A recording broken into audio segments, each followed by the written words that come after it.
thank you so much for joining me this morning. I appreciate it. Sure. You know, you're known for your out-of-the-box ideas. Can you tell us how socks, a spaghetti, spoon, and pantyhose can help us clean? Yeah, so I really like the off-the-wall tips. I don't deny it. And from a cleaning standpoint, you know, you should never throw away old socks.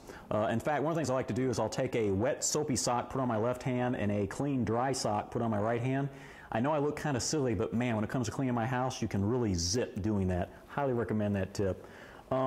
Something else you need to do in the springtime is you really need to clean out your gutters.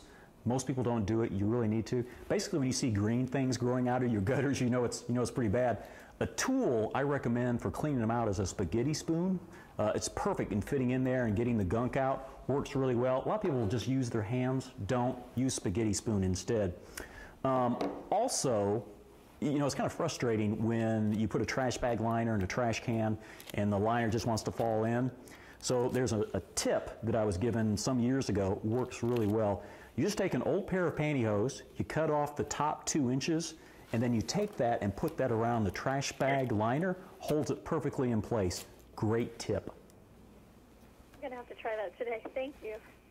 And new doesn't always mean better. What are some tried and true resources to get the job done? Yeah, you know, so there are certain tips that are classics. The first one is, you know, in springtime, you need to get the lint out of your dryer exhaust vent. I mean, it's actually a fire hazard. Actually, there are tens of thousands of fires each year in the U.S. from people who don't remove that lint. The best way to get rid of it, electric leaf blower. Just go and take this baby, you remove your flex duct, you put it right down into the duct, and you blow from inside your house to outside. 150-mile-per-hour wind gets all that lint out of there. Does an amazing job. And speaking of guy tips, WD-40 actually does a great job on linoleum, hardwoods, getting up scuffs. Also does a great job cleaning up stainless steel. And another tool, I was recently given this app, and I love this thing. It's the free YP local search and gas prices app. Again, I know it's a mouthful. Free YP local search and gas prices app. And the reason I like it so much is because it has a listing of all your local contractors with reviews on them.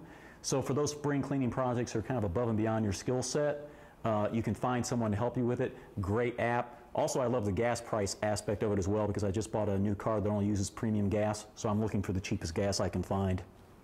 I can imagine. Yeah. And do you have any cleaning tips to make spring less miserable for allergy sufferers? Yeah, so I'm in Atlanta, and pollen is awful right now. Allergies are bad. Matter of fact, I think like 1 in 5 Americans suffer from allergies and asthma. 3 things I recommend for cleaning your house.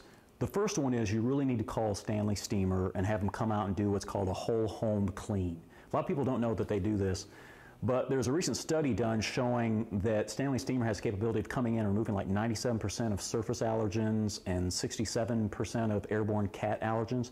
I mean, that's something that you and I can't really do, but they have the equipment and the knowledge to do it. So if you're like me, suffer from allergies, get them to come in and clean the house. 2 other things that you can do yourself is make sure you take your ceiling fan blades and clean those off, because over the wintertime, dust and dust mites will build up on those blades. Best way to clean them, just use an old pillowcase, put it over it, clean it off, throw the pillowcase in the wash machine.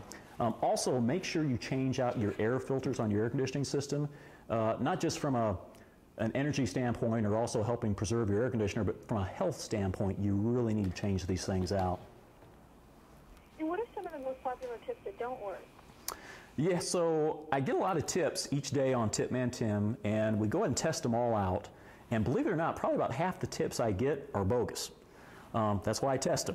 And some of the recent tips I was given, one, and this has actually been all over the internet and people have been emailing this around, it's where you can use WD-40 to clean your big screen TV. Don't do it. Don't do it. I love WD-40, but do not use it on your big screen TV. In fact, all you need to do is just use a microfiber cloth, no chemicals, does a great job. Another bogus tip is you can use vanilla extract on a light bulb to make the room smell good. Don't waste your time. It takes a whole lot of vanilla extract. And my favorite is one that's going around the internet right now is you can use peanut butter and a coffee filter to remove scratches from your CD and DVD. Don't waste your time. It actually adds more scratches and makes it greasy. Oh, geez. And do you have any additional tips or information you'd like to share with us? Well, I'll tell you what, there's a website, moretipsforyou.com. Recommend you go check it out. And also, I have a Facebook page, Tipman Tim. So if you have any tips you want to submit, please do. I test them, and every day I have great new tips for people to check out. Well, thank you so much for the great tips, Tim. We truly appreciate it. Oh, thank you. Thank you. Bye-bye.